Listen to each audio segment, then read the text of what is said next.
गई थी अभी। तो लास्ट क्लास में बेसिकली हमने एसिडिटी देखा था, ठीक है। और एसिडिक कैरेक्टर के लिए क्लास 11th में जीओसी में आपने जो पढ़ा है उसी को मैं बता रहा हूँ, ठीक है। अगर एसिडिक कैरेक्टर देखना हो, ठीक है, तो आप एक बात को ध्यान में रखिएगा। वेट अ मिनट, ठीक है। तो जो एसिडिक कैरेक्टर होता है बेसिकली, एक्सक्यूज ठीक मी है, सर। यस। सर जैसे कल हम रिएक्शन मिडल कर रहे थे, उसमें अगला ही वो है, अगला पॉइंट है। हमने एसिडिक कैरेक्टर पे खत्म किया था, एक सवाल भी मैंने कराया था। Yes sir. हाँ वहीं पे। तो देखिए यहाँ पे जब हम बात करते हैं एसिडिक कैरेक्टर की, तो जो भी एसिडिक कैरेक्टर जो होता है, ठीक है, उसी के नीचे लिखना है directly proportional to minus I. Minus I को जानते हैं आप, इंडक्टिव इफेक्ट होता है जो विड्रॉइंग पावर वाले होते हैं। जितना ज्यादा, ये क्या है आपका inductive effect, negative inductive effect है।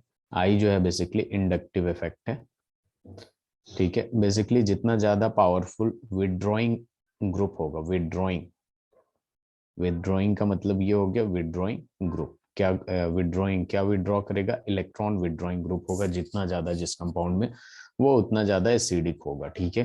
Directly proportional to minus R, या फिर माइनस एम कह सकते हैं, माइनस एम कह सकते हैं, ठीक है। रेजोनेंस जो होगा अपने तरफ खींचेगा, ठीक है, जो इलेक्ट्रॉन को अपने तरफ खींचेगा उसको क्या कहेंगे, नेगेटिव वाला रेजोनेंस। और जो बेसिक कैरेक्टर होता है बेसिकली आपका, बेसिक कैरेक्टर वो क्या होता है, directly proportional to plus side. Donating वाले जितने होते हैं, इंडक्टिव इफेक्ट जो डोनेट करते हैं इलेक्ट्रॉन को, वो बेसिक कैरेक्टर के डायरेक्टली प्रोपोर्शनल होते हैं, और ये plus R. Is that clear Divyam?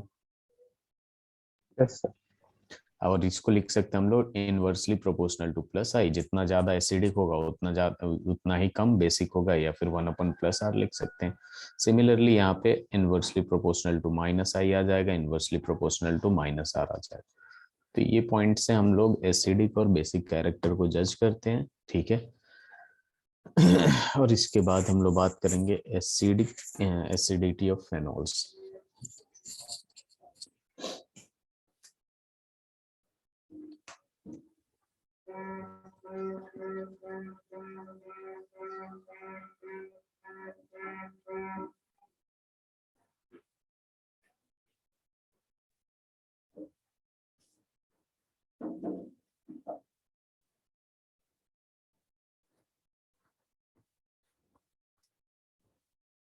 Yes sir, हो गया। हो गया, वेरी गुड।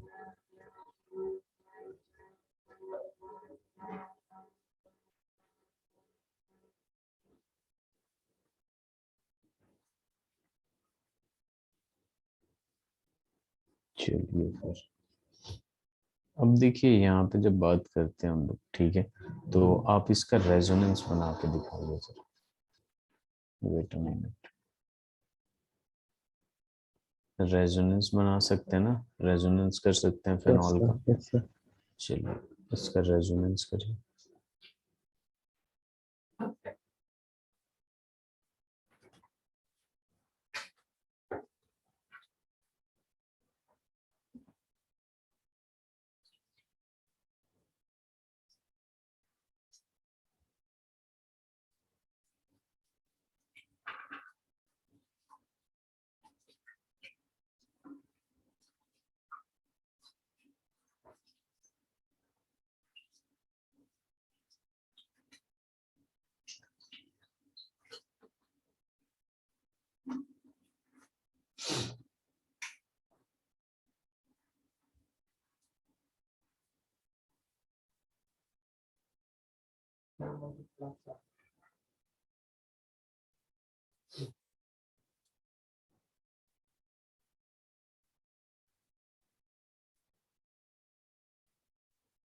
यस सर, हो गया।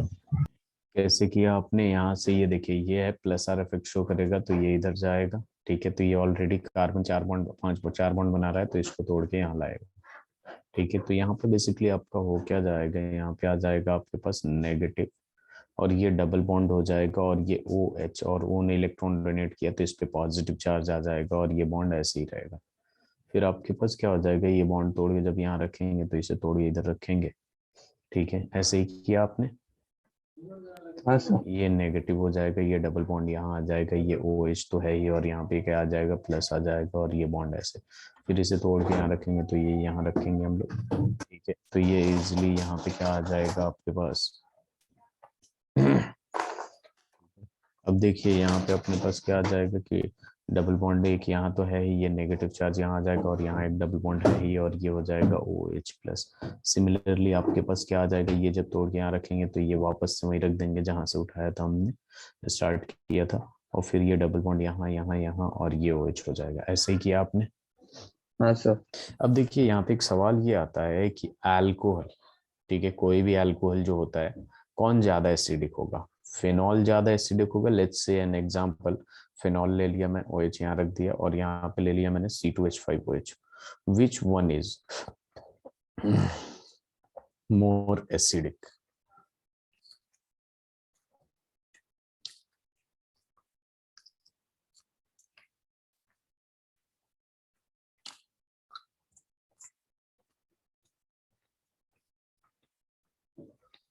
सर फिनॉल ज्यादा एसिडिक होगा ना एज कम्पेयर टू अल्कोहल। क्यों। सर क्योंकि जो फिनॉल है उसमें सर नेगेटिव चार्ज आयन है। हाँ, फिनॉल में नेगेटिव चार्ज आया है, दोनों में ही नेगेटिव चार्ज आना होगा। अगर मैं एक जनरल फॉर्मूला अल्कोहल का ले रहा हूँ तो ये किस तरीके का हो जाएगा, दिव्यम RO माइनस हो जाएगा, और प्लस में H प्लस निकल जाएगा। सिमिलरली जब यहाँ पे फिनॉल लेंगे हम लोग, ठीक है, अल्कोहल ऊपर वाला ले लिया मैंने, और ये फिनॉल लेंगे, तो ये भी किस तरीके का होगा, ऐसे करके, और यहाँ पे H प्लस निकालेंगे तो O माइनस, और यहाँ पे क्या आ जाएगा, H प्लस आ जाएगा। यही कहना चाहते हैं, नेगेटिव। तो मैंने नेगेटिव बोला आपने, तो मैंने यहाँ भी दिखा दिया नेगेटिव, और यहाँ भी दिखा दिया नेगेटिव, ठीक है। तो यस अब बताइए। सर। बाकी क्या? देखिए यहाँ होगा क्या, यहाँ होगा रेजोनेंस। रेजोनेंस यहाँ भी हो रहा है, यहाँ भी होगा रेजोनेंस, ठीक है। तो ये इजिली रेजोनेंस करके ज्यादा स्टेबल होगा, तो ये इजिली इधर आ सकता है। लेकिन यहाँ पे जब देखेंगे ना, तो आर का जो होता है प्लस आई इफेक्ट शो करता है, अल्काइल ग्रुप क्या शो करता है, प्लस आई इफेक्ट, यानी इलेक्ट्रॉन डोनेटिंग टेंडेंसी होता है इनके पास। और ऑक्सीजन के पास ऑलरेडी नेगेटिव चार्ज है, दैट मीन्स ये ऑलरेडी इलेक्ट्रॉन रिच है, तो इलेक्ट्रॉन लेना चाहेगा क्या। नहीं सर। तो इस वजह से थोड़ा कम, लेस स्टेबल होता है, तो इस वजह से ये ज्यादा वो क्या कहते हैं, ये ज्यादा एसिडिक होता है। Alcohol is more acidic then, sorry, phenol is more acidic then alcohols. Is that clear. Yes sir. चलिए ऐसे लिख लीजिए।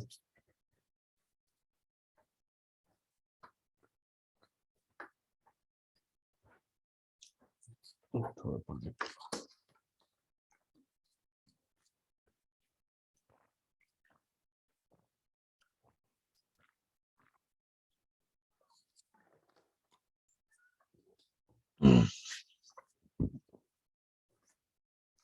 सिलेबस का बिल्कुल टेंशन नहीं लीजिएगा, हो जाएगा संडे तक तो करा ही दूंगा मैं कैसे भी।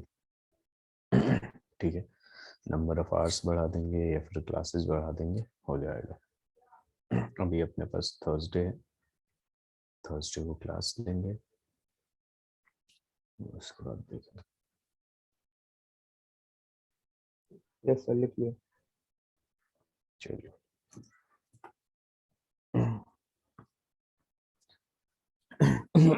अब एक सिंपल सा सवाल है, मैंने दे दिया एक फेनॉल, ठीक है, आपको मैंने एक और दे दिया, नाइट्रोफेनॉल दे दिया, सपोज NO2 यहाँ रख दिया, और एक और दे दिया मैंने आपको, मिथाइल यहाँ लगा दिया।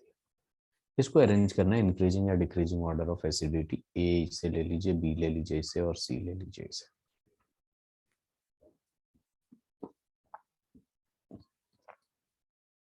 सर एक तो फिनॉल है, एक नाइट्रोफिनॉल कहेंगे उसे। हाँ हाँ, नाइट्रोफेनॉल हो जाएगा, 1 2 3 4 नाइट्रोफेनॉल हो जाएगा बेसिकली, या फिर पैरानाइट्रोफेनॉल कह सकते हैं आप, है ना। Yes sir. Very good. पहले ऊपर वाला सवाल करिए, दूसरा सवाल मैं लिख रहा हूँ, ठीक है।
Excuse me sir.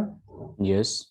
सर पहले क्वेश्चन में तो सबसे ज्यादा नाइट्रोफिनॉल होगा, आई मीन। देन देन उसके बाद phenol, and then M phenol, मतलब M nitrophenol.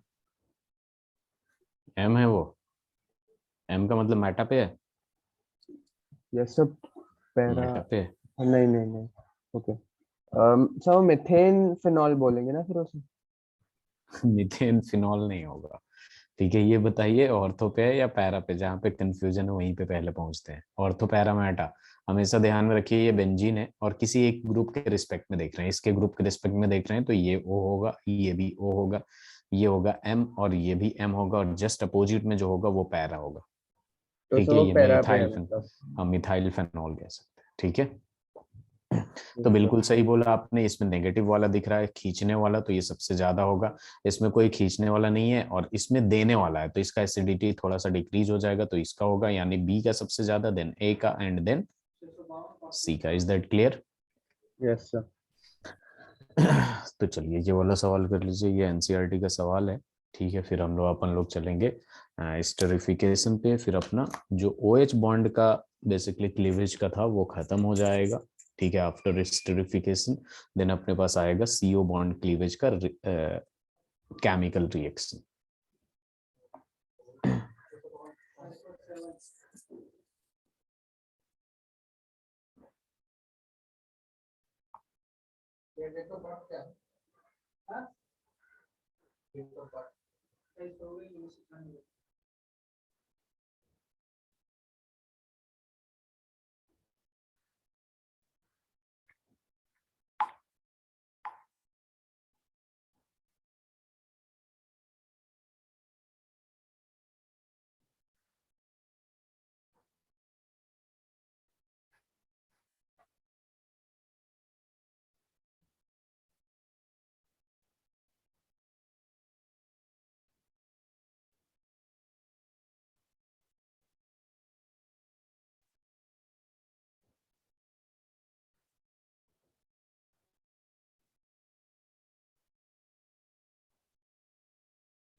Excuse me sir. Yes. Sir सबसे ज्यादा तो अच्छा इंक्रीजिंग होता है ना, sorry. Sir propane one all. सबसे कम है हाँ ना, यस सर, सबसे कम। ठीक है, तो मैं ऐसे लिख दे रहा हूँ A, then then sir four methyl phenol, F. F, then then sir phenol. कितने नंबर पे phenol, E, sir E E E. Then sir then two four six tri nitrophenol. Tri nitro है, तीन तीन नाइट्रो ग्रुप है, तीनों के तीनों अपने तरफ विड्रॉ करेगा, जितना ज्यादा विड्रॉइंग ग्रुप उतना ज्यादा एसिडिक, तो सबसे ज्यादा होगा ये Divyam. Okay okay okay okay okay. इसमें एक तरफ से बस खींच हाँ रहा है तो ये हो तो जाएगा, फिर वो, इसमें दो तरफ देन से फिर खींच रहा 3,5 डाइनाइट्रो, एंड देन 2,4,6 है। ट्राइनाइट्रो। बिल्कुल सही, समझ में आ गया। Yes sir. चलिए स्लाइड चेंज करो। एक सेकंड सर।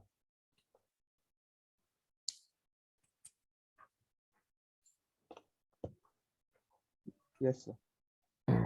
चलिए अब देखिए अपने पास क्या आ जाता है, एस्टरिफिकेशन, जो कि क्लास 10th में हमने पढ़ा था। तो यहाँ पे जब हम एस्टरिफिकेशन की बात करेंगे तो एस्टरिफिकेशन में क्या होता है, हमने ये पढ़ा था कि इथेनॉल जब इथेनोइक एसिड से रिएक्ट करता है तो एस्टर का फॉर्मेशन होता है। उस प्रोसेस को हम लोग एस्टरिफिकेशन कहते हैं। क्या कहते हैं उस प्रोसेस को? एस्टरिफिकेशन कहते हैं, ठीक है। लेकिन यहाँ पे जब हम लोग बात करते हैं, ठीक है, क्लास 12th में, तो अलग अलग तरीकों से एस्टर बन सकता है। जैसे आपका अल्कोहल हो या फिनॉल हो, अल्कोहल हो या फिनॉल हो, वो कार्बोक्सिलिक एसिड से या एसिड क्लोराइड से या फिर एनहाइड्राइड से रिएक्ट करेगा तो एस्टर बनेगा। Is that clear? Yes sir. तो देखिए यहाँ पे एक पॉइंट लिख दूंगा मैं, अल्कोहल्स, फेनॉल्स एंड फेनॉल्स, आप भी लिख लीजिए साथ साथ में। Phenols react with carboxylic acid, react with carboxylic acids या फिर एसिड क्लोराइड्स या फिर acid chlorides and acid anhydrides to form esters। क्या बनेगा? एस्टर बनेगा, ठीक है। एज फॉर एग्जांपल देखिए, अब ये एकदम जनरल इक्वेशन लिख रखा है। जैसे मान लीजिए आपके पास AR का मतलब अरीन हो गया यानी बेंजीन हो गया, या फिर R का मतलब अल्कोहल हो गया। अगर ये OH लगा दिया तो अल्कोहल हो गया या फिर फिनॉल हो गया, ठीक है। अगर इसमें रिएक्ट कराएंगे हम R-COOH से, ठीक है, कार्बोक्सिलिक एसिड से, in the presence of acid, in the presence of acid, तो यहाँ पे देख लेंगे H+। तो यहाँ पे देखिए क्या बनेगा, एस्टर बनेगा। और एस्टर इस तरीके से बनेगा, AR हो या R हो, OCOR, ठीक है। और ये R- हो जाएगा, ये वाला R- हो जाएगा, देन इसके साथ H2O दे देता है। सिमिलरली फेनॉल हो या फिर अल्कोहल हो, ठीक है, अगर अनहाइड्राइड से रिएक्ट करता है, RCO का होल ट्वाइस O, ठीक है, in the presence of acid, acid anhydride, ठीक है। यहाँ पे क्या हो जाएगा, in the presence of acid, ये भी क्या देगा आपका, ईस्टर दे देगा, ठीक है। AROCOR- और यहाँ पे क्या दे देगा, यहाँ पे इसके साथ कार्बोक्सिलिक एसिड भी देता है। क्या देता है आपका? कार्बोक्सिलिक एसिड भी देता है। एक मिनट रुक जाइएगा, ये ब्रैकेट बाहर लग गया है, ठीक है। ये R- का ट्वाइस होता है, इसलिए यहाँ पे क्या जाएगा, यहाँ भी R- आएगा, यहाँ भी R- आ जाएगा। लास्ट वाला आ जाता है एसिड एनहाइड्राइड वाला, R ले लीजिए या AR ले लीजिए, OH लगा हुआ है, R-COCl, एसिड क्लोराइड है या फिर असाइल हैलाइड भी कहते हैं इस फंक्शनल ग्रुप को। ये होता है in the presence of pyridine, ठीक है, पीरिडीन, ठीक है। तो यहाँ पे दे देगा आपका एस्टर, एस्टर इस तरीके से दे देगा, AROCOR- और इसके साथ HCl निकल जाता है। तो ये सारे के सारे क्या है, आपके एस्टर है। क्या है? आपके एस्टर है, ठीक है। एस्टर को हम लोग ऐसे भी लिखते हैं, RCOOR, या फिर हम लिख सकते हैं, ठीक है, OCOR, ठीक है। OCO बेसिकली ये C डबल बॉन्ड OO होता है, तो इसको हम लोग क्या कहते हैं, एस्टर कहते हैं। अगर यहाँ पे H लग गया तो कार्बोक्सिलिक एसिड हो जाएगा, लेकिन यहाँ R लग गया तो एस्टर हो जाएगा। Is that clear? तो यस सर। यहाँ पे बहुत ही इंपॉर्टेंट एक रिएक्शन होता है, ठीक है, अभी पता चलेगा आपको, जिसमें हम लोग बनाएंगे एस्पिरिन, ठीक है। क्या बनाएंगे? एस्पिरिन, एक कॉमन नेम होता है एसिटाइल, उसका जो बेसिकली IUPAC होता है, कॉमन नेम एक और होता है, वो भी बता दूंगा मैं अभी आपको, एस्पिरिन के नाम से फेमस होता है। Yes sir, clear. लिख लिया आपने? अब देखिए यहाँ पे जैसे मान लीजिए कि आपको यहाँ पे देखिए, यहाँ पे क्या है, एक मैंने जैसे बोला इंपॉर्टेंट रिएक्शन होता है।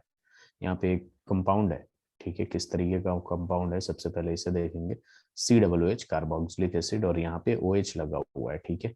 तो इसका जो नाम होता है, ठीक है, बेसिकली अगर देखा जाए सैलिसाइलिक एसिड होता है, ठीक है। इसका कॉमन नेम है सैलिसाइलिक एसिड, और इसका रिएक्शन जो है ना, मैं एसिड एनहाइड्राइड से करा रहा हूँ, CH3CO का होल ट्वाइस ओ, ये एसिड अनहाइड्राइड है in the presence of H+।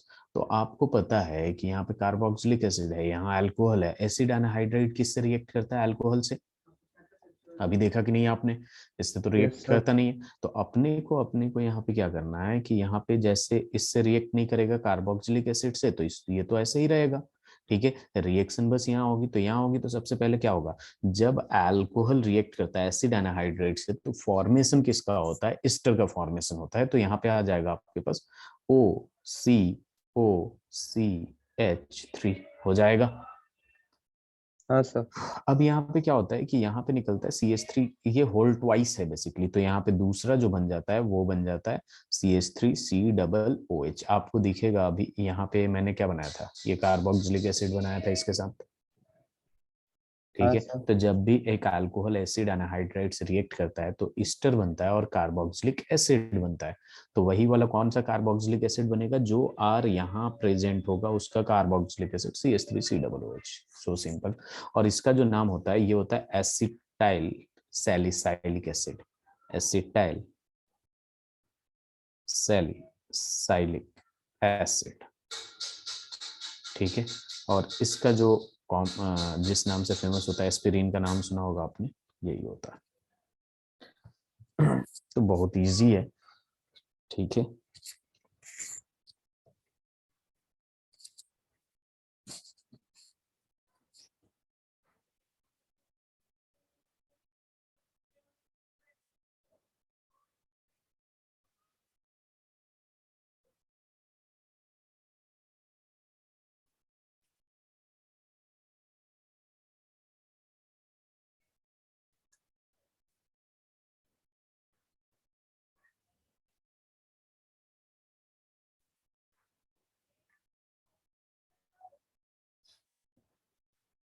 Sir इसका नाम एसिटाइल। ये सैलिसाइलिक है ना, उससे पहले एसिटाइल लगा दीजिए। समझ में आया। Yes sir. चलिए, तो यहाँ पे अपना जो OH बॉन्ड का क्लीवेज का रिएक्शन था खत्म होता है। अब किधर आएंगे, CO पे आएंगे।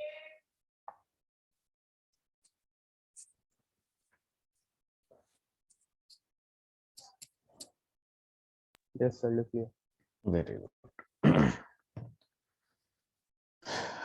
तो दिव्यम यहाँ देखिए, जो बी पार्ट का रिएक्शन है, ए पार्ट तो हमने कर लिया। ठीक है, अब यहाँ पे लिखिएगा टॉपिक रिएक्शंस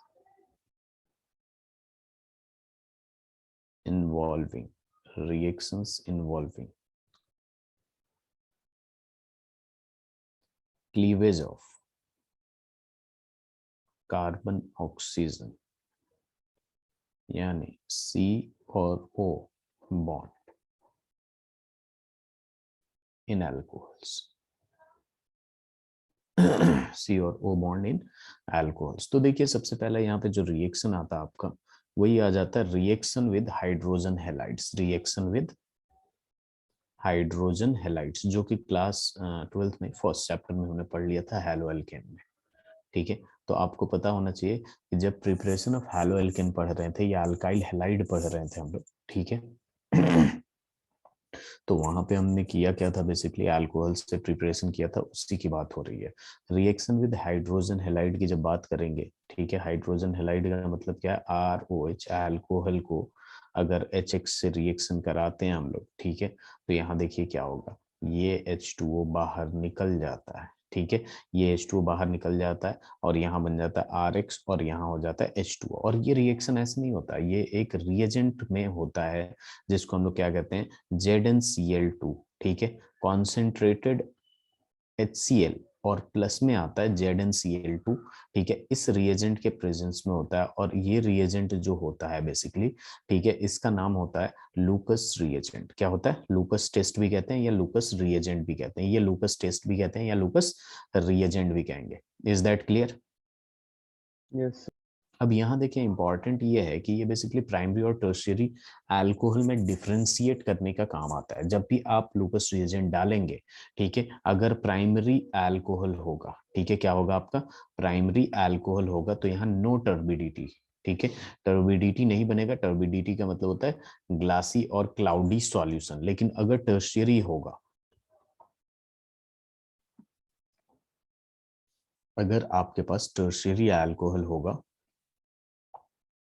तो यहाँ पे क्या हो जाता है, इमीडिएटली टर्बिडिटी फॉर्म होता है। फॉर्म टर्बिडिटी बहुत जल्दी बन जाता है, टर्बिडिटी इमीडिएटली।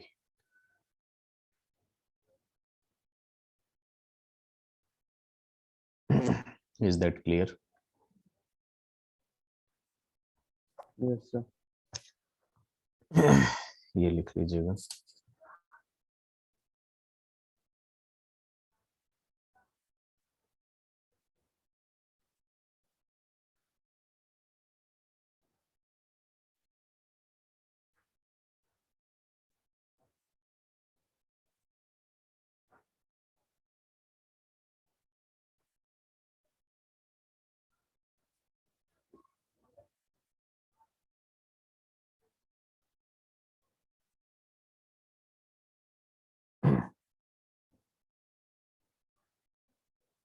तो यहाँ पे मेन मैटर यही है अपना कि ये वाला बॉन्ड टूट रहा है, CO बॉन्ड टूट रहा है, cleavage of carbon oxygen bond.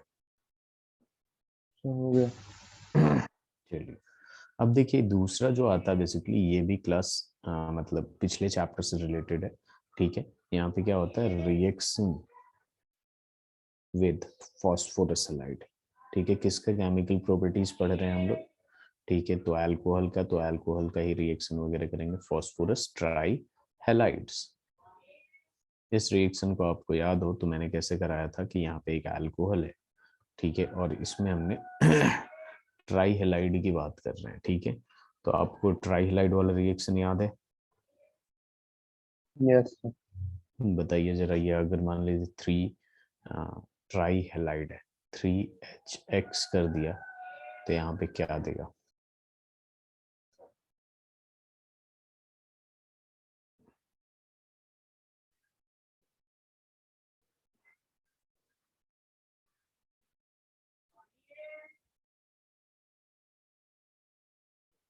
Sir फिर वो RX3 हो जाएगा ना? नहीं, आर यहाँ एक्स देता थ्री है प्लस 3RX दे देगा। क्या दे देगा? Plus H two. 3RX देगा, ठीक है। इस अच्छा रिएक्शन को थोड़ा ध्यान में लगाइए, बताइए जरा क्या होगा।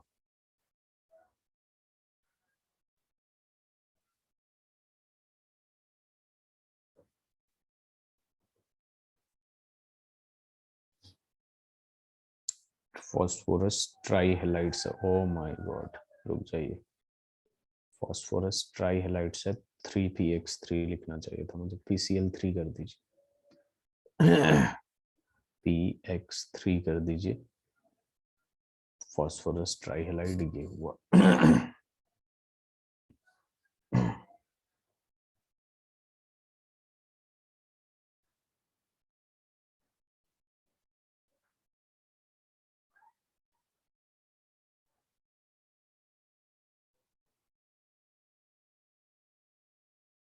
देखिए याद नहीं है आपको? सर वो 3RX ही तो होगा, प्लस H2 आ जाएगा ना? बस H2 आएगा? यही तो मैं सवाल पूछ रहा हूँ आपसे कि बस H2 आएगा। यहाँ पे देखिए जनरली हम क्या करते हैं, ये PX3 ले लिया आपने, ठीक है। अब PX3 में यहाँ पे भी 3 लेते हैं और यहाँ पे बन जाएगा 3 मोल ऑफ RX, ठीक है। और उसके बाद ये भी इंपॉर्टेंट है कि यहाँ बनता है H3PO3 बनता है। क्या बनता है ये भी कभी कभी पूछ देता है। यहाँ पे X is equal to chlorine और ब्रोमीन होता है। ठीक है, यस सर। ये रिएक्शन लिख लीजिए। ये ध्यान में होना चाहिए, कभी कभी पूछ देता है कौन सा एसिड बनेगा। ये इनऑर्गेनिक से कनेक्ट करके इसका बेसिसिटी पूछ सकता है आपको।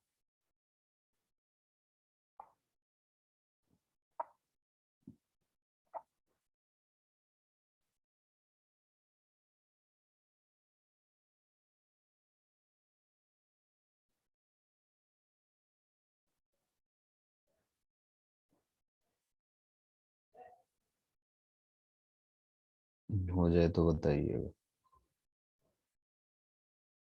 यस हो गया। चलिए आगे बढ़ते हैं।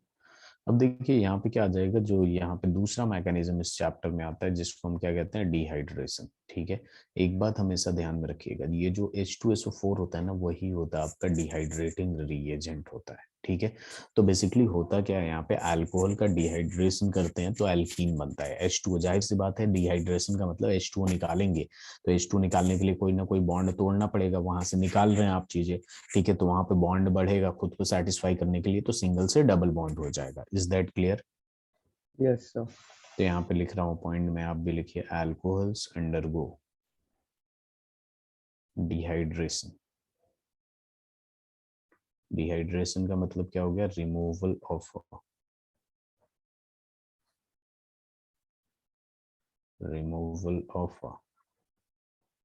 molecule of water, removal of a molecule of water to form alkenes, ठीक है, टू फॉर्म एल्केन्स। तो एक्चुअल में होता क्या है, हम on treating with protic acid, यानी अल्कोहल को हम ट्रीट करते हैं प्रोटिक एसिड से जो H+ दे। Protic acid as for example क्या क्या हो सकता है ये प्रोटिक एसिड, एक तो आपका हो जाएगा कॉन्सेंट्रेटेड H2SO4 होना चाहिए, ठीक है, या फिर आपके पास होना चाहिए H3PO4, या फिर कैटलिस्ट, और इसके साथ क्या होना चाहिए, कैटलिस्ट होना चाहिए such as anhydrous zinc chloride, anhydrous zinc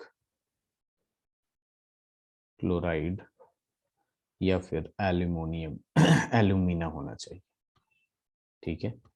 तो यहाँ पे होता क्या अपने पास, सिंपल सी बात है, यहाँ पे एक मैंने अल्कोहल लिया, ठीक है, अल्कोहल लिया मैंने यहाँ पे, ठीक है, H यहाँ दे दिया और यहाँ पे OH दे दिया, और जैसे आपने यहाँ पे H+, that means concentrated sulphuric acid ले लीजिए, या फिर ये H3PO4 ले लीजिए, और कैटलिस्ट रेट ऑफ रिएक्शन बढ़ाने के लिए, और यहाँ पे हीट करेंगे बेसिकली, तो यहाँ पे क्या होगा, डिहाइड्रेशन होगा, ये बॉन्ड निकल जाएगा, ये बॉन्ड निकलेगा तो इस कार्बन के पास 3 बॉन्ड रह जाएगा, तो खुद को सेटिस्फाई करने के लिए चौथा बॉन्ड बनाएगा, एल्कीन बन जाएगा, और H2O बाहर निकल जाएगा।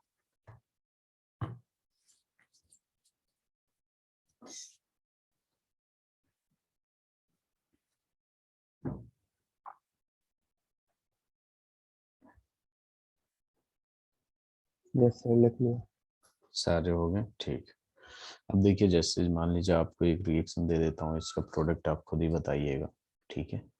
C2H5OH, बहुत ही आसान है, H2SO4 के प्रेजेंस में, ठीक है, यहाँ पे डाल दिया मैंने 443 केल्विन। बताइए जरा इसका प्रोडक्ट क्या होगा।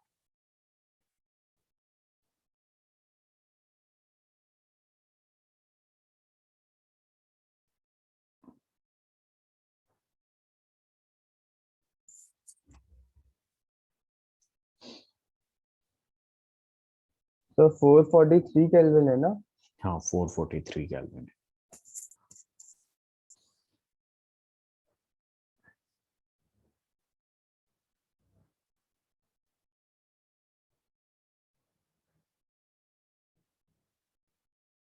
Sir C2H4 plus H2O।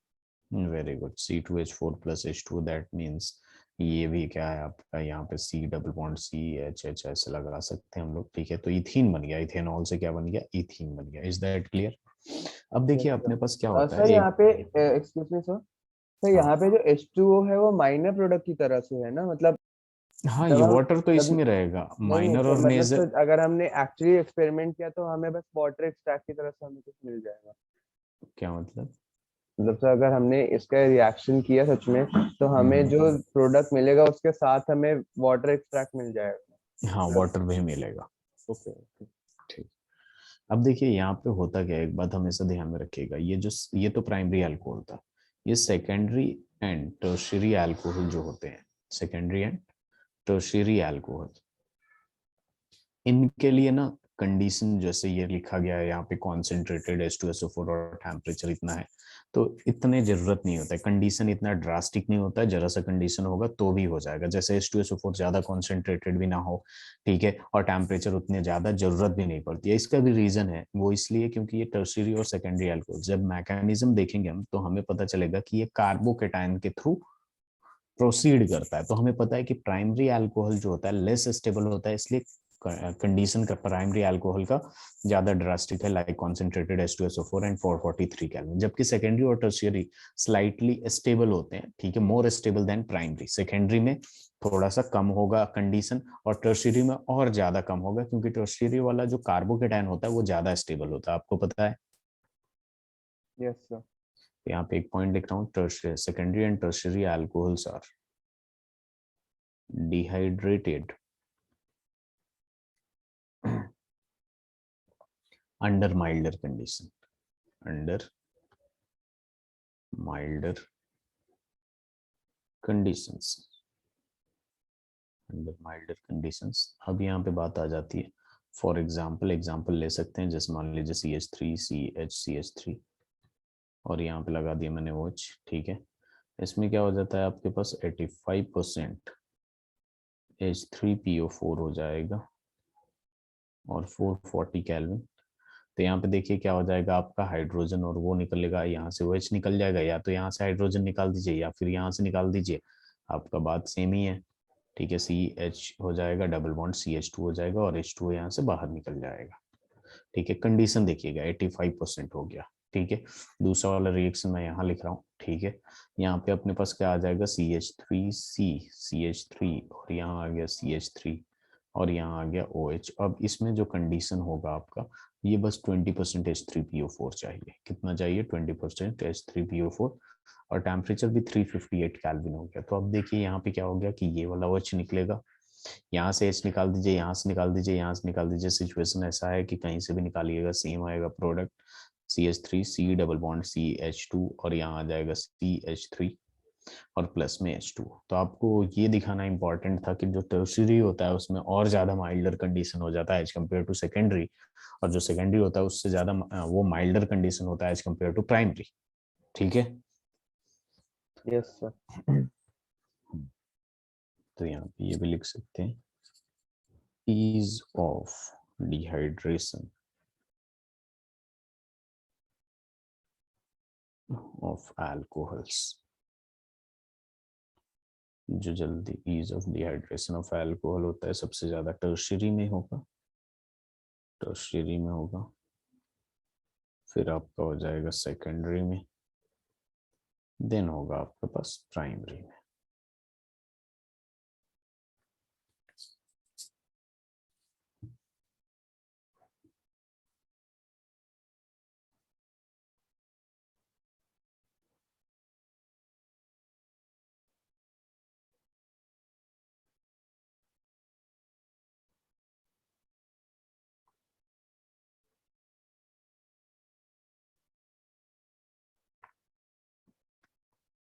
Yes sir, लिखिए।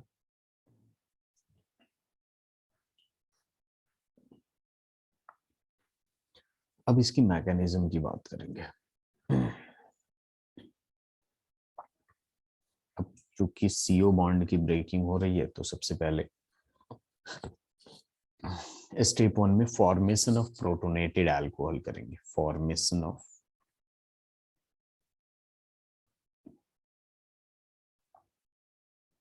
Protonated alcohols. प्रोटोनेटेड अल्कोहल्स का फॉर्मेशन होगा, तो यहाँ पे देखिए क्या है, वही इथेनॉल ले रहे हैं, इथेनॉल को लेके ही समझा रहा हूँ मैं, ठीक है। यहाँ पे है आपके पास H और यहाँ है H और यहाँ क्या है OH। आपको पता है यहाँ पे क्या है ये, और प्रोटोनेटेड अल्कोहल लेना है, दैट मीन्स किससे रिएक्ट कराना है, H+ से रिएक्ट कराना है। और ये जो स्टेप होता है, फर्स्ट स्टेप जो होता है आपका बेसिकली फास्ट होता है। फास्ट और स्लो लिखने का यही रीजन होता है कि जहाँ स्लो है वो रेट डिटरमाइनिंग स्टेप होता है और जहाँ फास्ट है वो रेट डिटरमाइनिंग स्टेप नहीं होता। अब ये आपका न्यूक्लियोफाइल है, इलेक्ट्रोफाइल, ये इस पे अटैक कर देगा, ठीक है। अटैक करेगा तो यहाँ पे एक फॉर्मेशन ऑफ प्रोडक्ट होगा, देखेंगे जरा HC लेफ्ट वाले पे तो कुछ भी नहीं होगा, ठीक है।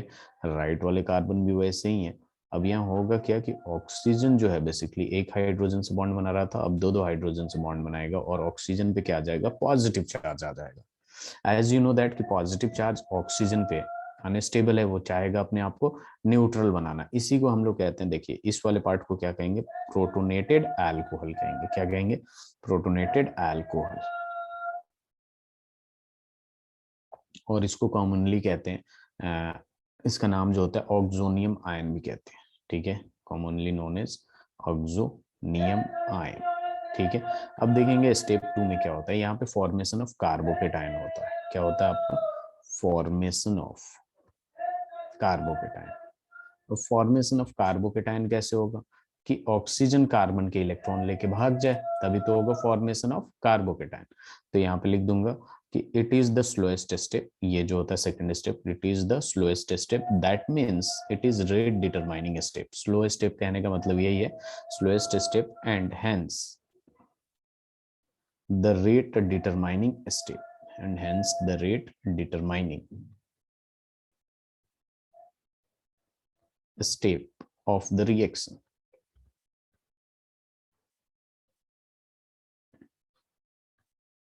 Of the reaction. अब देख लीजिए जैसे कैसे होगा आपके पास, तो जो उसमें प्रोडक्ट था इधर रिएक्टेंट बनाएंगे, ये इस तरीके से होगा, और यहाँ पे R भी था H और इधर भी H था, ये भी आपका H ही है, और यहाँ पे क्या हो गया O और H इधर है, H इधर है, और इस पे क्या है? पॉजिटिव चार्ज है। बेसिकली यहाँ पे क्या हो जाएगा, ये आपका स्लो होगा, स्लो होगा जो फॉर्मेशन, ये क्या करेगा, इसका इलेक्ट्रॉन लेके भाग जाएगा। जब इसका इलेक्ट्रॉन लेके भागेगा तो यहाँ पे क्या बन जाएगा, C और H नीचे है, लेफ्ट में भी H है और राइट ऊपर भी H है, और यहाँ पे भी क्या है आपके पास H एंड देन H, और यहाँ पे कार्बोकेटायन का फॉर्मेशन हो गया, और यहाँ पे क्या निकल गया, H2O निकल गया, ठीक है। तो दूसरे स्टेप में हो जाता है आपका कार्बोकेटायन का फॉर्मेशन, जो कि स्लो स्टेप होता है, इसे लिख लीजिए। फिर थर्ड स्टेप में चलेंगे।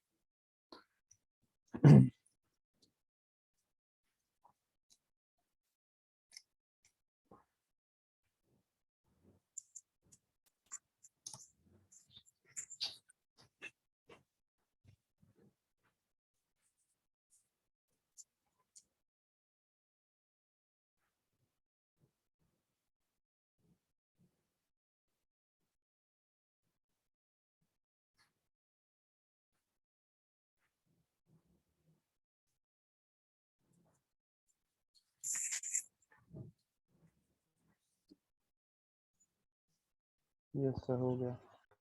देखिए यहाँ पे क्या हो जाएगा, स्टेप 3 में हमें क्या बनाना है, एल्कीन बनाना है, ठीक है। यहाँ पे इथीन बनेगा।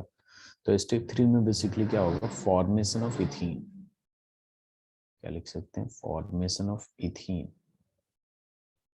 बाय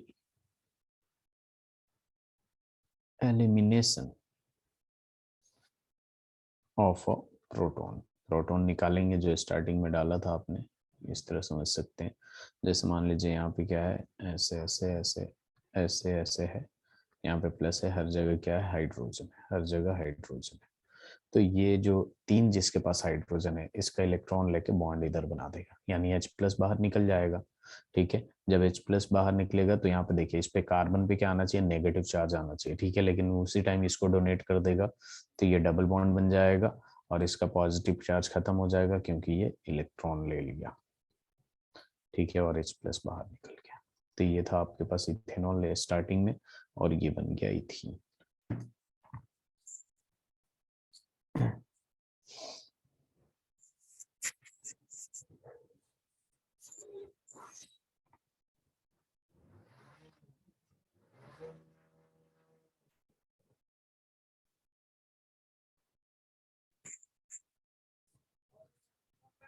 यस सर, हो गया। Very good.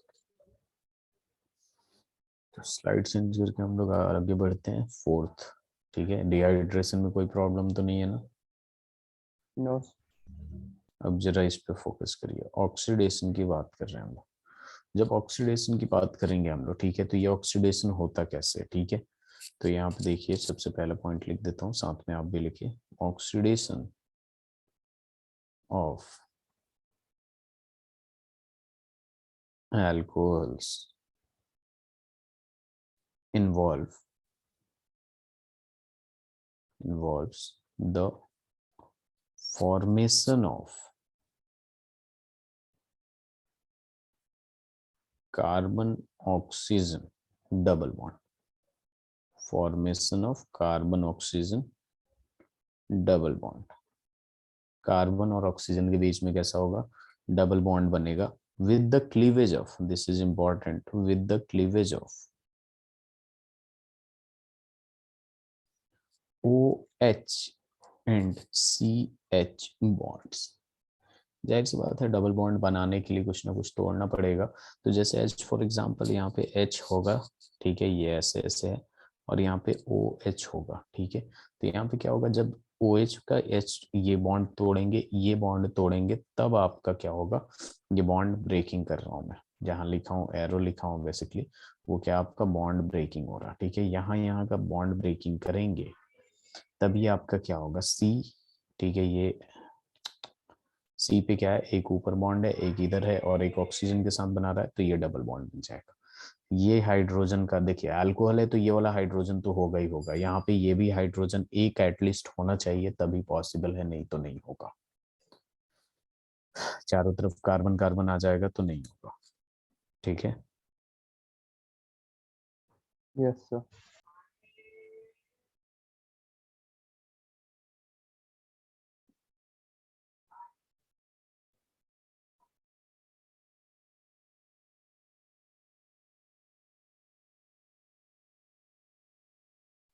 यस सर, हो गया।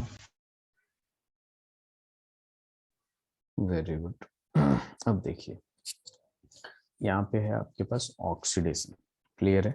अब देखिए ऑक्सीडेशन करने के लिए अलग अलग रिएजेंट भी यूज किया जा सकता है, ठीक है। एज फॉर एग्जांपल यहाँ पे ले लिया मैंने RCH2OH, ठीक है, रुक जाइएगा, ठीक है। यहाँ पे लिखिए एक और पॉइंट लिख सकते हैं, जैसे हमने क्या किया, हाइड्रोजन को रिमूव किया, हाइड्रोजन को बॉन्ड OH में H हटाया, CH में H हटाया, दैट मीन्स डीहाइड्रोजिनेशन भी कहते हैं इसको। क्या कहते हैं, डी लग गया तो मतलब इसको रिमूव कर रहा हमने। तो हम यहाँ पे लिख सकते हैं कि the four, these are also known as, these are also known as dehydrogenation reaction, dehydrogenation reaction, dehydrogenation reaction, as it involves loss of dihydrogen, as it involves loss of dihydrogen from an alcohol molecule, from an alcohol molecule।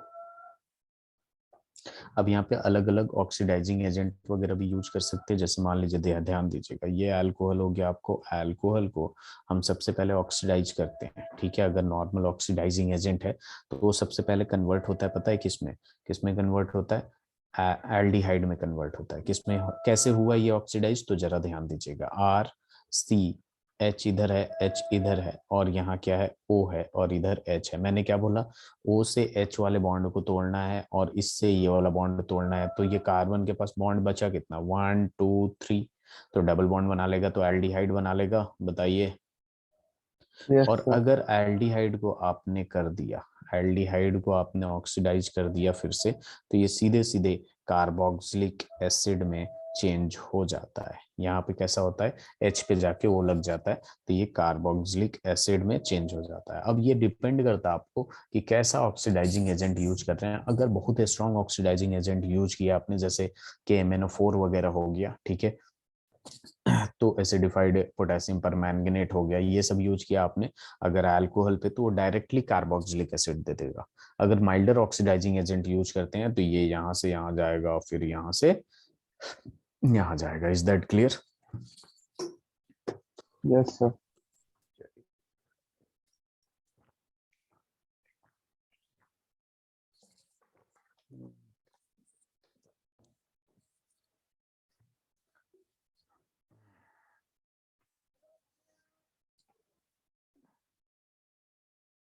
Yes sir, लिख लिया। कुछ ऐसा तो नहीं है जो समझ में नहीं आ रहा? नहीं सर, आ रहा है। चलिए, तो यहाँ पे उसी के बारे में लिख लेते हैं हम लोग। Oxidizing, strong oxidizing agent like, strong oxidizing agent like potassium, acidified potassium, acidified potassium permanganate,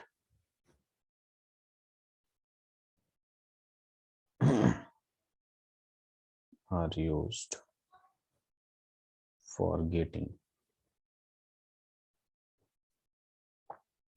carboxylic acid from alcohols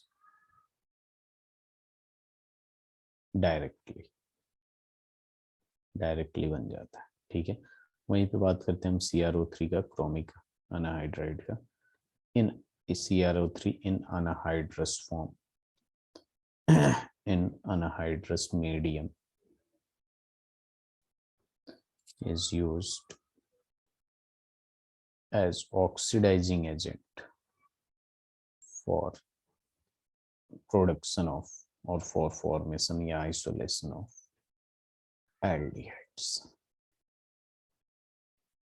ठीक है दिव्या, तो यहाँ पे देख लेंगे भाई अपने पास क्या RCH2OH है। ठीक है, अगर इसमें आपने डाल दिया CrO3 तो ये ऑक्सीडाइजिंग एजेंट है, सामने वाले को ऑक्सीडाइज करके किस में कन्वर्ट कर देगा, RCHO।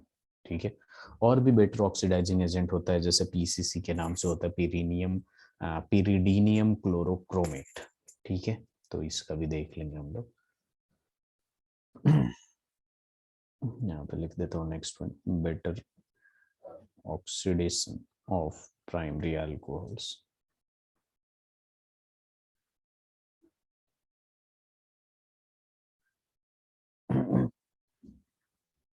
to aldehyde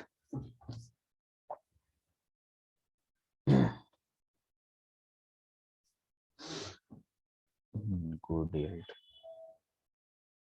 is, this is important, pyridinium chlorochromate. पूछ सकता है आपको PCC का फुल फॉर्म, इसको किस नाम से जानते हैं हम लोग, PCC से।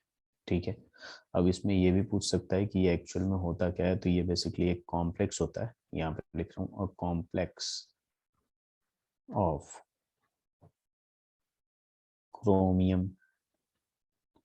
trioxide, a complex of chromium trioxide with pyridine and HCl, with pyridine and HCl।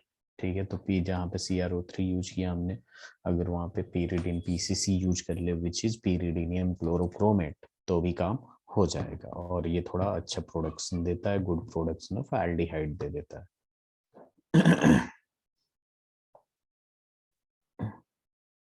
Sir पिरिडियम chlorochromate उसका कॉमन नेम है, साइंटिफिक नहीं नेम? नहीं, PCC जो है ना, इसका फुल फॉर्म है pyridinium क्लोरोक्रोमेट। ठीक है, ये बेसिकली कॉमन नेम कह सकते हैं। ठीक है, pyridine और उसमें क्लोरोक्रोमेट होता है। ठीक है, कॉमन नेम है। Yes sir.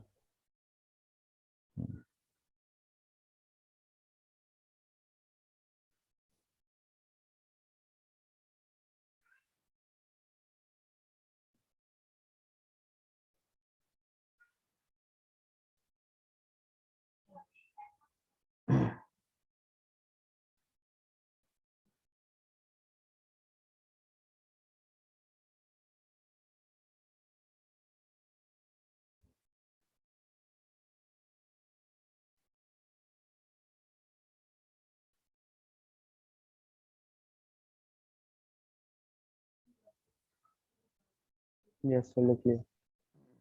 चलो, अब देखिए PCC का यूज करके बताते हैं हम आपको कैसे होगा, तो जरा ध्यान दीजिएगा। यहाँ पे अपने पास क्या है दिव्यम की, एक एल्किन दे रखा है CH3CH डबल बॉन्ड, यहाँ तक तो एल्किन है, लेकिन लास्ट में अल्कोहल लगा दिया तो एल्किनॉल हो गया। अब इसमें डाल देंगे PCC, तो ये तो एल्किन से रिएक्ट नहीं करता ना, ये किससे रिएक्ट करेगा, अल्कोहल से। बेसिकली अल्कोहल को किस में कन्वर्ट करेगा, एल्डिहाइड में। तो CH और ये CH2 है ना, इसको बेसिकली इसी कार्बन को क्या कर देगा, CHO बना देगा, इसमें कन्वर्ट कर देगा CHO, और ये बन गया आपका एल्डिहाइड। ठीक है, हमेशा एक बात ध्यान में रखिएगा कि आपने देखा होगा कि कीटोन से सेकेंडरी अल्कोहल बनता है, तो सेकेंडरी अल्कोहल ही आपका कीटोन देगा। ठीक है। Secondary alcohols are oxidized to ketones by chromic anhydride CrO3। तो यहाँ पे देखेंगे दिव्य में अपने पास क्या है RCH और यहाँ पे है OH, ये आपको दिख रहा होगा सेकेंडरी अल्कोहल। ठीक है, इसमें अगर CrO3 डालते हैं तो ये वाला H गायब होगा, एक ये वाला होगा, तो अपने पास क्या बनेगा C डबल बॉन्ड O बनेगा कि नहीं। सर ऑक्सीडेशन तो ऐसे ही करते हैं हम लोग। सेकेंडरी अल्कोहल लिख लीजिएगा यहाँ पे आप, सेकेंडरी अल्कोहल, बहुत आसान चैप्टर है। ठीक है, और इसके बाद जैसे पेपर खत्म हो सबसे पहले तो पेपर में स्कोर करिए 100 आउट ऑफ 100, 70 जितना भी है फुल आउट ऑफ फुल, क्योंकि आपके पास सिलेबस बहुत पहले से हो रखा है। ठीक है, बस ये यही एक चैप्टर बचा था, वो भी इसलिए क्योंकि एब्सेंट हो गए थे, नहीं तो ये खत्म हो गया होता। सब तुम लोगों का सिलेबस भी काफी टाइम पहले हो गया था, फिर आप फाइनल पे फोकस करिएगा। फाइनल में पूरा जल्दी से कर लेंगे, फिर रिवीजन करते रहेंगे, क्वेश्चंस जितना ज्यादा हो पाएगा उतना करते रहेंगे। सर हो गया। सारे हो गए। Yes sir. चलिए आगे बढ़ते हैं हम लोग। अब देखिए जैसे रिएजेंट वगैरह की बात होती है वैसे ही ये सारी चीजें होती हैं। एज फॉर एग्जांपल और भी अलग अलग रिएजेंट होता है, जैसे मान लीजिए प्राइमरी अल्कोहल है, this is important, primary alcohol है। ठीक है, इसमें डाला मैंने कॉपर एट 573 केल्विन। ठीक है, ये सीधे सीधे ऑक्सीडाइज करके बना देगा RCHO। ठीक है, फिर से मैंने लिया, इस बार सेकेंडरी अल्कोहल ले लिया। ठीक है, अल्कोहल सेकेंडरी ले लिया, फिर से मैंने डाला कॉपर 573 केल्विन। ठीक है, तो यहाँ पे भी क्या बना लेगा, सीधे सीधे बना लेगा आपका RC डबल बॉन्ड O। मैंने यही बताया ना, सेकेंडरी अल्कोहल किस में जाएगा आपका, कीटोन में जाएगा, एक H ये गायब और एक H ये, तो डबल बॉन्ड बना लेगा। इसमें देखेंगे एक H ये गायब और एक H जाएगा, तो ये एल्डिहाइड बना लेगा। जबकि टर्शियरी की बात आती है तो मैंने मना किया था कि जब टर्शियरी की बात आएगी तो कार्बन के पास एक भी हाइड्रोजन नहीं होगा। टर्शियरी का मतलब क्या हो गया, इधर भी, इधर भी, इधर भी, और यहाँ पे OH। ठीक है, तो और इसमें भी डाल दिया मैंने कॉपर 573 केल्विन। तो आपको ये तो पता है कि ये वाला H हट जाएगा, लेकिन दो H हटना चाहिए, एक OH जिस C से लगा है उसका H, और एक OH वाला H हटना चाहिए। तो यहाँ तो होगा नहीं ऑक्सीडेशन, तो यहाँ हो जाएगा एलिमिनेशन। ठीक है, वहां भी एलिमिनेशन हो रहा है, ठीक है, लेकिन यहाँ पे डबल बॉन्ड बन जाएगा, एक H यहाँ से हटेगा, एक H उधर से हटेगा। ठीक है, H2O बेसिकली यहाँ से देखिए क्या बन जाएगा, CH3 C double bond CH2, और यहाँ पे क्या हो जाएगा CH3। Is that clear. Divya में H2O निकल जाएगा यहाँ से। ठीक है, OH यहाँ से हटा दीजिए, H यहाँ से हटा दीजिए, तो एल्कीन बन जाएगा।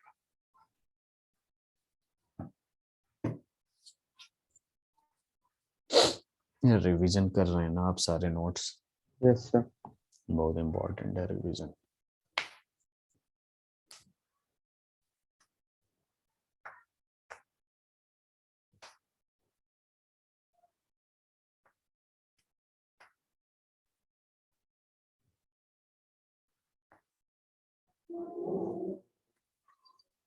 यस सर हो गया। Thank you, let's move to the next. तो देखिए यहाँ पे अपना अल्कोहल का केमिकल प्रॉपर्टीज खत्म होता है, वेरी नाइस। ठीक है, अब हम बेसिकली क्या करेंगे, रिएक्शन ऑफ फेनॉल्स पढ़ेंगे, रिएक्शन ऑफ फेनॉल्स।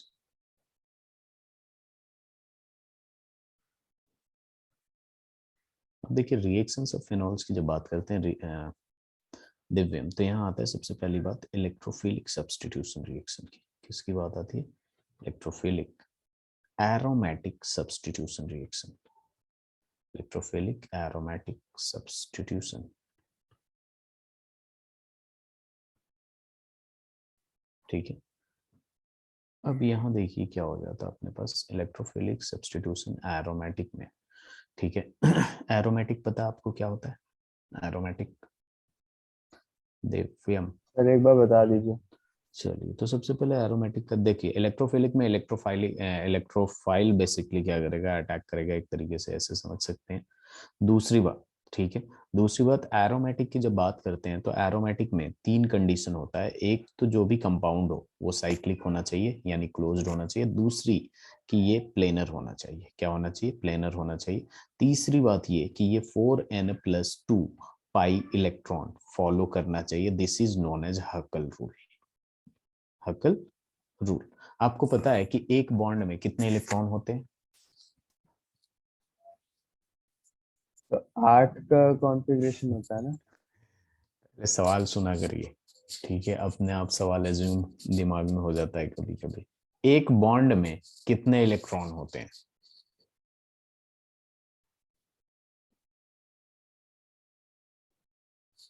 दिव्यम,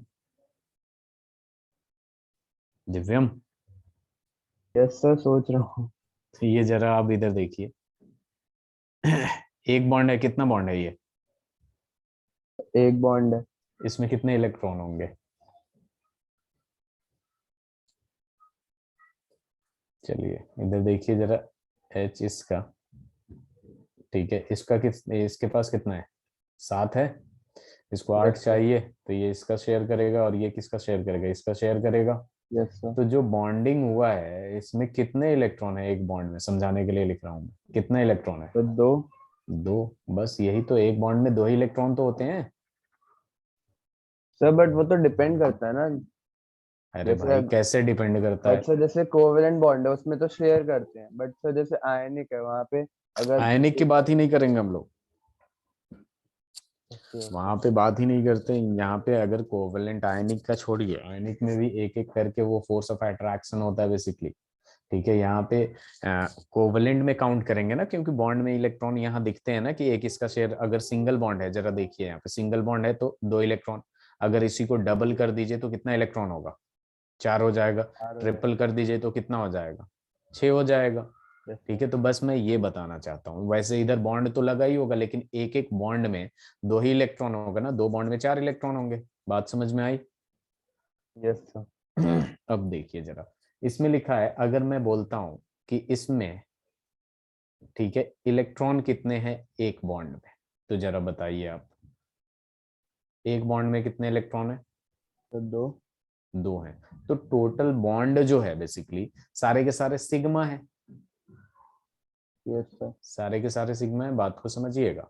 ठीक है, मेरे कहने का मतलब क्या है कि यहाँ पे एक बॉन्ड में 2 इलेक्ट्रॉन और सारे के सारे सिग्मा बॉन्ड है, तो सारा का सारा सिग्मा इलेक्ट्रॉन्स होगा कि नहीं? हाँ सर। अगर मैं इसमें ऐसे कर दूं, और मैं अब आपसे सवाल पूछता हूं, कितना सिग्मा इलेक्ट्रॉन और कितना पाई इलेक्ट्रॉन होगा?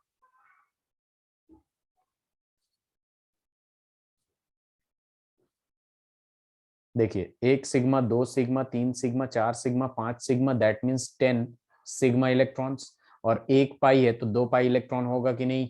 Yes sir. तो यही होता है आपका पाई इलेक्ट्रॉन, जितना पाई बॉन्ड होगा उसका डबल पाई इलेक्ट्रॉन होगा। ठीक है, लेकिन यहाँ जो पाई इलेक्ट्रॉन होना चाहिए, ठीक है, या तो n=0 रखेंगे तो 2 पाई इलेक्ट्रॉन, ठीक है, n=1 रखूंगा मैं तो इसका वैल्यू खुद ही निकाल रहे हैं, तो ये कितना हो जाएगा? 6 पाई इलेक्ट्रॉन हो जाएगा, n=2 एंड सो ऑन हो जाएगा। ठीक है, एन जो होगा 0 से कहां तक जाएगा, ये बेसिकली होल नंबर है, 0 1 2 3 इंफिनिटी तक। ठीक है, तो किसी भी कंपाउंड को एरोमेटिक होने के लिए ये 3 सेटिस्फाई करना चाहिए। ठीक है, एज फॉर एग्जाम्पल, ठीक है, मैं ये ले रहा हूँ, ठीक है, ये साइक्लिक है, हाँ सर। लेकिन ये प्लेनर है क्या? ये सारे के सारे सिंगल बॉन्ड है, तो ये sp3 होगा, टेट्राहाइड्रल होगा, तो प्लेनर तो नहीं होगा, तो एरोमेटिक नहीं है। नहीं है सर। ठीक है, अगर मान लीजिए मैंने इसको ऐसे बना दिया, ठीक है, तो देखिए ये साइक्लिक है, अब यहाँ पे डबल बॉन्ड डाल दिया, तो ये तो sp2 होगा तो प्लेनर हो जाएगा, ये भी sp2 होगा तो प्लेनर हो जाएगा, लेकिन ये क्या है आपका? sp3 है, तो ये टेट्राहाइड्रल होगा। ठीक है, यस सर। अब ये टेट्राहाइड्रल है तो ये प्लेन के बाहर चला गया, तो ये भी नहीं होगा। ठीक है, लेकिन तो सर अगर मैंने, मतलब जो एक फिगर है, अगर कोई साइक्लिक बॉन्ड है तो उसमें सारे ही sp2 में होने चाहिए, हाँ, तभी एक तरीके एरोमेटिक से, होगा। हाँ, ठीक है, अब देखिए यहाँ पे ये साइक्लिक है, सबसे पहली बात साइक्लिक है, हो गया। ठीक है, अब जरा सारे बेंजीन कितने होते हैं, बेंजीन के सारे कार्बन कितने होते हैं? sp2 है, तो प्लेनर भी है कि नहीं? हाँ सर।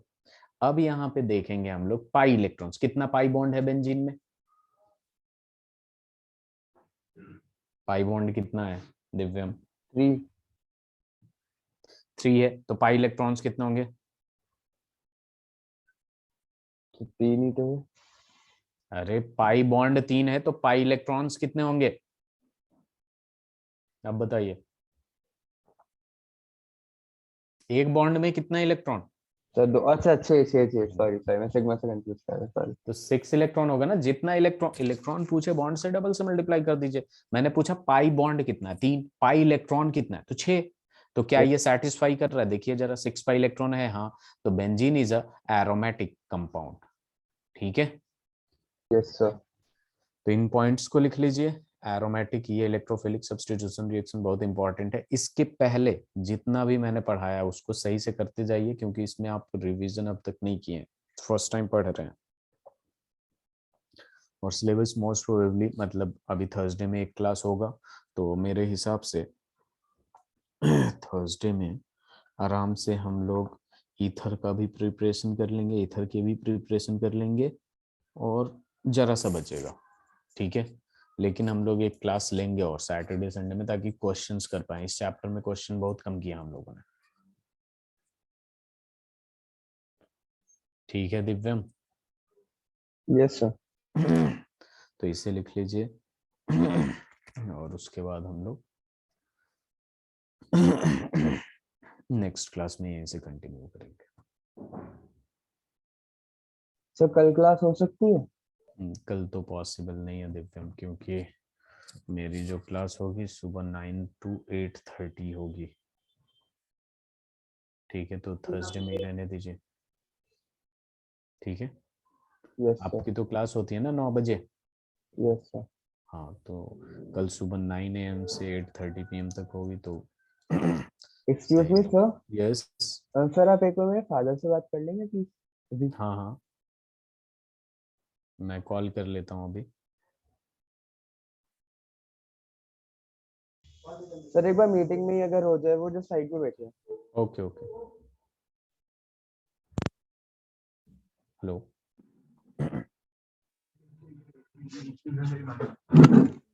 हेलो। हेलो। जी, गुड आफ्टरनून सर। कैसा चल रहा है दिव्यम? सही चल रहे हैं। अभी फिलहाल टेस्ट होगा, और थोड़ा सा रह गया इस अल्कोहल में। अब तक तो सब सही चल रहा है। अब तो जो जिसका आना है अभी बोर्ड में दिसंबर हाँ में, तो हाँ, उसका प्रिपेयर। सिलेबस सब कुछ हो गया है, बस थोड़ा सा बचा है इसमें अल्कोहल्स में। वो भी एब्सेंट हो गए थे, इस चक्कर में ये रह गया था, नहीं तो इस महीने के स्टार्टिंग में ही खत्म हो गया होता। और रिवीजन। रिवीजन मतलब क्वेश्चंस वगैरह देना है वीकेंड पे जो होंगे, तो उसी हिसाब से मैं कर दूंगा। अभी तो ये रह गया था इनका अल्कोहल्स, तो वही करा रहा हूँ मैं। अच्छा, मतलब जितना मैंने इसका जो टाइम टेबल जिसने बनाया हुआ है वो देखा, अकॉर्डिंग टू दैट इसने अपना केमिस्ट्री का सिलेबस कर लिया है on its own. On its own okay. मतलब अपने आप कर लिया इसने, तो क्या किया ये पता नहीं। जी, मैंने क्वेश्चंस मतलब बीच बीच में देते रहता हूँ प्रीवियस चैप्टर्स के। अभी मैं यही बात कर रहा था कि जो अभी थर्सडे में सिलेबस ये भी हो जाएगा, तो वीकेंड पे इस बार सैटरडे संडे में टेस्ट मैं ले लूंगा क्लास में ही। 25-30 क्वेश्चंस के 2 दिन टेस्ट हो हाँ, जाएंगे। जो आपको रहेगी बोर्ड के अकॉर्डिंग टू हाँ board, what ever is important. हाँ, जो अभी पेपर में आने वाले हैं 6 चैप्टर्स, उन्हीं हाँ, के। बिकॉज बिकॉज जो भी लर्निंग मटेरियल है जी वो टोटली आप पे रिलाई कर रहा है, इधर उधर नहीं जा रहा है। जी जी, आपका कोई। एनसीईआरटी, तो हाँ जितना हाँ। मटेरियल आप देंगे वो उतना ही करेगा। और आपका ओके। अराउंड 10 to 12 डेज है इसके पास, है ना? और जी अभी जी। तो इसका भी स्टार्ट करना है, अभी किया नहीं है, अभी केमिस्ट्री और बायोलॉजी था। ओके। तो अब ये है कि आप जितना दे देंगे उसको कर लेगा। अदर ठीक है देन ठीक। दैट वो इधर उधर नहीं जा पाएगा वो। अच्छा, मैं एक बात पूछना चाहता, क्या इसका सैंपल पेपर करने चाहिए इस टाइम? जी, क्या बोला आपने? Sample paper? अभी करने चाहिए इसको?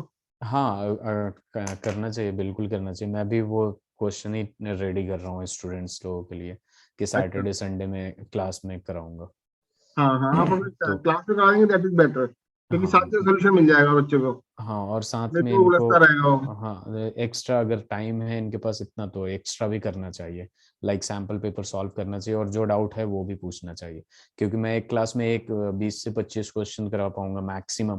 हाँ हाँ। ठीक है, और ये घर पे बैठ के अपने आप को एनालाइज कर सकते हैं 3 घंटे में, या 90 मिनट्स, या 120 मिनट्स में 40-45 क्वेश्चन करना चाहिए, और उसमें जो भी डाउट है वो पूछना। अच्छा, तो मतलब क्योंकि अभी फॉर्मेट में मल्टीपल चॉइस का है ना, इसलिए थोड़ा हमें भी आइडिया नहीं है, शायद इसको इतना आइडिया नहीं है, आप ही बता पाएंगे। थोड़ा एमसीक्यूज है तो ज्यादा आसान हो गया है मेरे हिसाब से तो, और थोड़ा प्रैक्टिस भी हो जाएगा नीट के लिए। तो इनको बोलिए कि सैम्पल पेपर सॉल्व करे, और मेरा व्हाट्सएप नंबर भी इनके पास है, कोई भी डाउट जब भी हो आप जस्ट एक मैसेज कर दे, मैं उसी टाइम एक्सप्लेन कर दूंगा। मतलब वो करेगा या नहीं करेगा sample paper on its own तुम्हें नहीं पता, पर आप जरूर मैं प्रोवाइड तो करा देना, मैं क्योंकि करवाऊंगा, हाँ मैं क्वेश्चन आप करवाऊंगा। प्रोवाइड करा देना, जी क्वेश्चन मैं प्रोवाइड करना बहुत जरूरी है, क्योंकि जी जी अभी तो ना चाहिए तो अब 3-4 दिन बायो में लगाने, फिर उसके बाद केमिस्ट्री फिजिक्स में स्टार्ट भी नहीं किया अभी, अच्छा फिजिक्स अच्छा। करनी है, तो उसके बाद केमिस्ट्री के लिए टाइम स्लॉट जो था इसका डे, जी दैट जी इज ऑलरेडी ओवर, जिसने मुझे टाइम टेबल दिया था, तो वो लिमिटेड टाइम देगा केमिस्ट्री पे, है ना। ओके आप ओके। जितना क्लास में कराएंगे दैट इज द सबसे अच्छा वही होगा, हाँ मैं क्लास में कराऊंगा। है ना। और जो टेस्ट वेस्ट दे देंगे तो 1-1.5 घंटा तो निकाल सकता है, वो तो कर ही लेगा। जी जी ठीक है ना, मतलब ओवरऑल सेटिस्फैक्ट्री है। जी जी। आपको लगता है कि 90% प्लस स्कोर कर लेगा? हाँ इस बार कर लेंगे ये, अभी तो मतलब एक ही चैप्टर बचा है, बाकी सारे चैप्टर्स इनके अच्छे हैं। क्योंकि मैं भी जैसे अभी मैं यूनिवर्सिटी की कट ऑफ है, नीट में हो जाए तो बहुत अच्छी बात है, बट जी जैसे तो 96% पे तो एडमिशन ही क्लोज हो गए, हाँ। तो इसलिए साउथ में थोड़ा नॉर्थ मैं भी डरा कैंपस। हुआ हूँ कि कहीं फंस ना जाए ये। नहीं नहीं, तो ये 89-90 पे तो चल रहा है, बट उसको क्रॉस नहीं और करता। क्रॉस करना पड़ेगा 95 प्लस। हाँ, ये इसलिए मैंने थोड़ा बात करी। Okay okay, no problem, thank you. Thank you. Okay thank you. Divyam, तो आप ये आपने लिख लिया था ये? हाँ यस सर, यस सर। आपके पास सैम्पल पेपर होगा ना? यस सर, वैसे सैंपल पेपर्स है, थोड़ा डाउट था कि अभी उन्हें करूँ या अभी थोड़ा नहीं पोस्टपोन नहीं, करके करूँ। आप एक काम करिएगा, मतलब before this weekend 2 sample paper solve कर लीजिएगा, ओके ठीक सर, है। ओके और सैटरडे संडे में उसको डिस्कस कर लेंगे, और मैं अपना क्वेश्चंस भी करा दूंगा, ठीक है। ओके। इंपॉर्टेंट क्वेश्चंस होंगे वो भी कर लेंगे। उसके बाद जो गैप होगा उसमें जितना ज़्यादा सैम्पल पेपर और रिवीजन कर सकते हैं, ठीक है। अपना मतलब 3 दिन का गैप है तो कम से कम कितने क्वेश्चंस आ रहे हैं? 45 ना? सर वैसे क्वेश्चंस 55 होते हैं, अटेम्प्ट आपको 45 करने 45, होते और हैं। टाइम कितना है? तो 90 मिनट्स। अब 90 मिनट्स है तो आप वो जो गैप है ना, ठीक है, 3 डेज में आपको 6 सैम्पल पेपर सॉल्व करना है, ये टारगेट लेके चलिएगा, ठीक है। देखिए ओके। ज्यादा टाइम है नहीं, एक दिन में 3 आवर्स का पेपर देना है आपको, सुबह और शाम, ठीक है। और बाकी टाइम पूरा रिवीजन करना है, ठीक है। Yes sir. ओके चलिए, फिर कोई डाउट हो तो व्हाट्सएप पे मैसेज